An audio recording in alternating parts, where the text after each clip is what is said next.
Welcome to 5-Minute Journal Club, Oral SERDs edition. This is medical oncologist Dr. Neil Love. On our last program, we met with Dr. Komal Jhaveri from Memorial Sloan Kettering Cancer Center, the principal investigator of the Phase 3 EMBER-3 trial she presented at the December San Antonio Breast Cancer Symposium, and it was simultaneously published in the New England Journal. To follow up her review of the landmark dataset, I also asked her about the discussion of her paper by Dana-Farber's Dr. Hal Burstein, who not only commented on EMBER-3, but a number of other critical issues in oral SERD treatment. Dr. Burstein, in his usual inimitable, mirthful manner, apologized, but not really, for putting up a slide where he demonstrated indirect comparison of progression-free survival from a number of trials in the second-line endocrine setting, and why the EMBER-3 imlunestrant abemaciclib arm was very different. When I looked at the data for the first time, I was like, wow, we have for the first time crossed that 6-month mark in the second-line setting. Because so far, when we looked at all the data sets, whether it's biomarker or not biomarker, it was under 6 months, nothing over 6 months. And we really were hoping that someday we will be able to break that.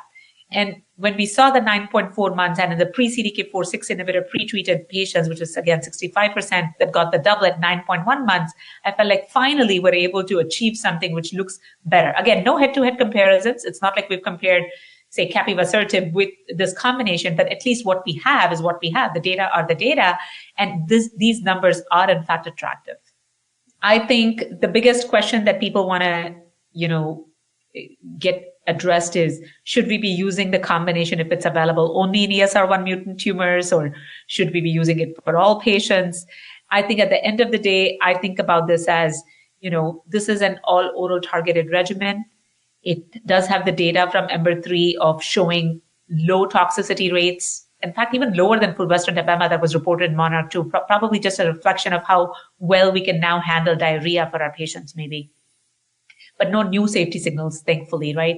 And so I think it's an all-oral option. It's safe, very low discontinuation rates. It really makes it easy for those docs who don't have access for, say, NGS testing in a timely way, and they don't have to necessarily rely on checking for these alterations, and can offer this therapy. And I think if a patient chooses to take this and has access or a means to be able to do it, and there is ease for the practice to be able to offer this without waiting for it, I do think it's a good option. And I think it's good to have many options. Let me ask you your thoughts about a couple of other issues that came up with Dr. Burstein's discussion. First, the relative tolerability of various oral SERDs, which he went over.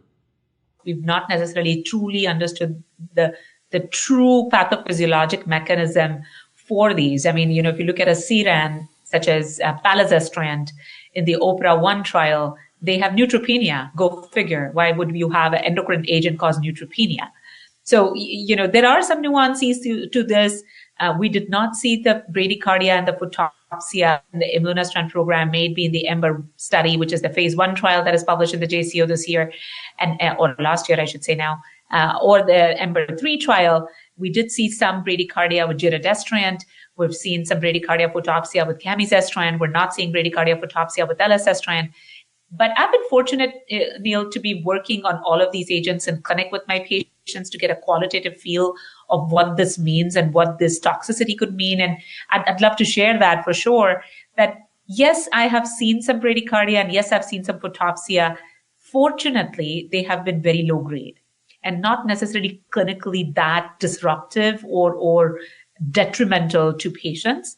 They bring in that logistical impedance in that, you have to plan for an EKG, or you have to plan for a, eye assessment with an ophthalmologist. But thankfully, they're not higher grades, and thankfully, they're not being disruptive. So that's the good news about it.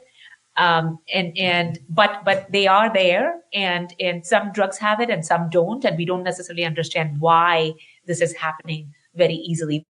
So another thing I noticed from Dr. Burstein's presentation that I really wasn't aware of was the issue of hypertriglyceridemia with elacestrant. How much of an issue is that? Do you have to treat it? Yeah, so it's very interesting. It actually made it to the package insert as well, and they actually recommend doing lipid monitoring before you start a patient, and then occasionally during that. I've had one patient where the cholesterol levels really shot up, and I actually had to dose reduce for the first time. So I've never had to dose reduce for nausea with elacestrant, but I did have to dose reduce this one patient for their cholesterol levels and triglyceride levels. And so that is something that is there, 30% hypercholesterolemia, 27% hypertriglyceridemia, not completely trivial, something that we want to keep an eye on in early stage, right? Because these patients are going to stay on this therapy for a longer period of time. So something we want to keep an eye on. Numerically, the imlunestrant numbers in EMBER-3 were lower. So again, we don't have head-to-head comparisons. But numerically, they were much lower with the levels of hypercholesterolemia and the triglyceridemia that we saw in EMBER-3 with imlunestrant. So something we have to keep an eye on in early stage for sure. Here's another part of Hal's talk, the issue of CNS penetration of oral SERDs and the anti-tumor activity of SERDs in the CNS. Preclinically, imlunestrant has shown both CNS penetrance and CNS activity. So it's a brain penetrant oral SERD, similar to elacestrant, which is also thought to be brain penetrant. And there is an ongoing study for elacestrant also in patients with brain metastases. But because we knew this preclinical information, we performed a post hoc exploratory analysis to really look at the cumulative incidence of CNS progression in these patients. And surely enough, there was a trend towards benefit from imlunestrant. When we looked at in the ESR1 mutant tumors, it was 2% compared to 7%. Again, we're talking very small numbers here. So these hazard ratios really have to be taken with a grain of salt. But what I can say is that this is a first proof of concept in clinic, which gives us some encouragement and some more reassurance that what we saw preclinically is translating into clinic in those 15 patients where we tracked with brain metastases or CNS progression rates in the EMBER-3 trial. And hopefully, with the addition of abemaciclib, which also has CNS activity, maybe we will have an impact for patients with ER-positive tumors that also have brain metastases. And this can cross the blood-brain barrier and hopefully derive benefit in such cases.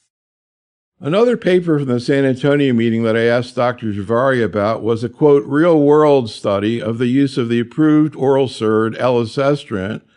And of great interest, the data, including time to next treatment, seemed to closely match what was seen in the EMERALD-3 phase 3 trial, which Dr. Jhaveri found very relevant and meaningful. It's beautiful when you see these real world results and they're complementary to the clinical trial. That gives you the reassurance, right? That when you really apply this to the masses, we're still seeing the same benefit. It's confusing and you don't know what to do with them if they are discordant from the trial results. For example, with the palbociclib overall survival data, when we looked at the real world data with first line palbociclib, we did not see that in the clinical trial, but we saw that in real world analyses. And we're like, should real world trump the trial data? Should we still not be utilizing them? So they can be confusing. I think they're very complementary. I think it gives us confidence that while we have some selection bias or, we think that a certain group of patients are the ones that get access to these clinical trials, because if you think about it, trials are still 5 to 10% of the patient population. So is this generalizable? Is this a treatment pattern that you would expect in the community? Is this the same kind of patient population that you would expect in the community? Some of the work that you are doing is really appealing because of that. What are the treatment patterns that you see really happening when you have a drug approved or when you have data available? This gives you that confidence. It was really nice and reassuring to see that these data mimicked what we saw with the EMERALD trial, and this is how these drugs can be utilized. At Research to Practice, we love trials in progress posters that now are an important part of many oncology research meetings. And I asked Dr. Jhaveri about one from the San Antonio Breast Cancer Symposium, focusing on the so-called ELSIN study, evaluating elacestrant in the CDK-naive metastatic setting, along with a number of other recent papers focusing on important ongoing clinical trials of oral SERDs, including in the adjuvant setting. One thing that the elacestrant program is trying to do is with the ELSIN trial. What's the ELSIN trial? ELSIN trial is really an ongoing phase 2 study, which is focusing on CDK4/6 naive patients. So currently our label for elacestrant is specifically for tumors that have already been exposed to a CDK4/6 inhibitor. And that's where we use them in ESR1 mutation setting. This is focusing on patients who've had 1 to 2 lines of endocrine therapy, but not a CDK4/6 inhibitor. And those patients still exist, believe it or not, in the US and definitely way more outside of the US. And we want to understand what would be the activity of elacestrant in those scenarios where you will still have an endocrine option that is CDK4/6 naive, but we could see what the oral SERD would fare like. So that's the ELSIN study. More importantly, we're also trying to study these agents for early stage breast cancer. So certainly we know in the metastatic setting we have approval.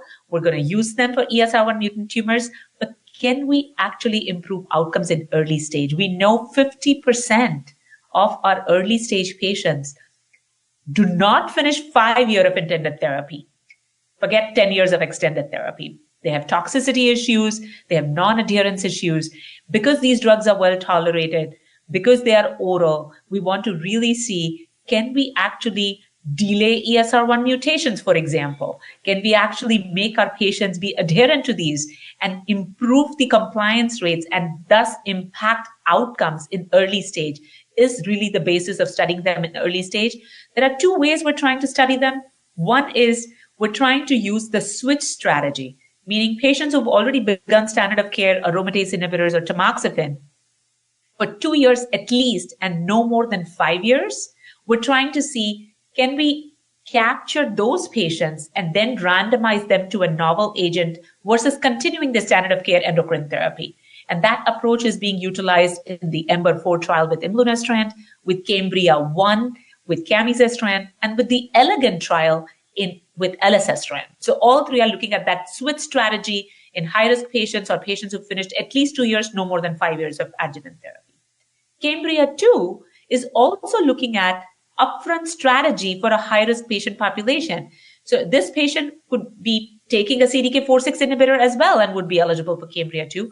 They're upfront trying to randomize these patients with an oral SERD compared to standard of care endocrine therapy with or without a CDK4/6.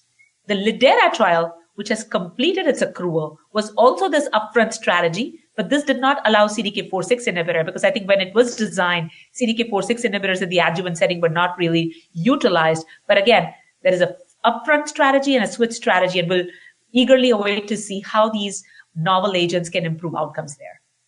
Any situations right now where if you could, you'd use an oral SERD in the adjuvant setting, maybe a patient who is having a really hard time, cannot tolerate an AI, and you find that they've got ESR1 mutation but no clinical evidence of disease? Would you ever use cell-free DNA in that situation? So I think, one is that we don't necessarily think that the ESR1 mutation rate is that high in the early stage setting. But as I was saying, I don't think in the early stage we are relying so much only for ESR1 mutations. And yes, we've not been able to show superiority in wild type in metastatic setting, but that's a very complex setting, I think. Early stage is a slightly different case, and we're just trying to see if a better endocrine agent can be shown to be superior than our standard of care agent. Can I use that currently regardless of ESR1 mutation? I would be tempted to try, but I don't know if I'm going to get approval at all to be able to do that because we just don't have any data yet. But I'm hoping very soon we should start seeing these data in a couple of years, and hopefully we might be able to change that scenario because yes, compliance is such a big deal. And if these patients can stay on these therapies and can tolerate them better, I would love to offer these to our patients. We conclude with part 2 of one of our favorite related review articles on endocrine therapy of breast cancer from Lloyd et al. In Nature Reviews Clinical Oncology. And I asked Dr. Jhaveri to comment on the discussion and graphics in the paper related to the rapidly emerging concept of biomarker-directed endocrine treatment. When we think about treatment selection, we have really landed in a position where we're choosing these therapies based on the biomarker status information that we obtain from the tumors. And so predominantly for a tumor that has already seen a CDK4/6 inhibitor in the first line, we certainly spoke about inavolisib, and that is now available in the first line for a PIK3CA mutated tumor. But for majority of the instances and for majority of our patients, our first line therapy is a CDK4/6 inhibitor with an aromatase inhibitor. And upon progression, we're thinking about what treatment to assign based on what have we learned from their tumor information, their genomic information, their genomic makeup. So if you have an ESR1 mutant tumor, We now have approval for elacestrant and hopefully soon with imlunestrant. For a PIK3CA mutant tumor, we have two choices. We have capivasertib. We also have alpelisib, a PI3K inhibitor. And we said the triplet in the first line for an endocrine-resistant tumor. For an AKT or PTEN altered tumor, we have capivasertib again with fulvestrant. For germline BRCA carriers, we have PARP inhibitors. Very soon, we hope to have a label for somatic BRCA mutations. You utilize PARP inhibitors in that setting as well. So I think this is just trying to tell us that this is a way we guide treatment selection for our patients based on what we have learned about that genomic information. And if we don't have any targetable alteration, we still can utilize continuing a CDK4/6 inhibitor. We now have 2 data sets with abemaciclib in that case. We can use, everolimus, which we have been using regardless of a PI3K mutation status information. And certainly we have approvals for rarer occasions, but still impactful, such as high tumor mutational burden and pembrolizumab or NTRK fusions and NTRK inhibitors. So this is just trying to tell us we went from having a simple ER-positive tumor where we would only offer anti-estrogen therapies and then think about chemotherapy to now a world of targeted therapies, which is really based on biomarker information.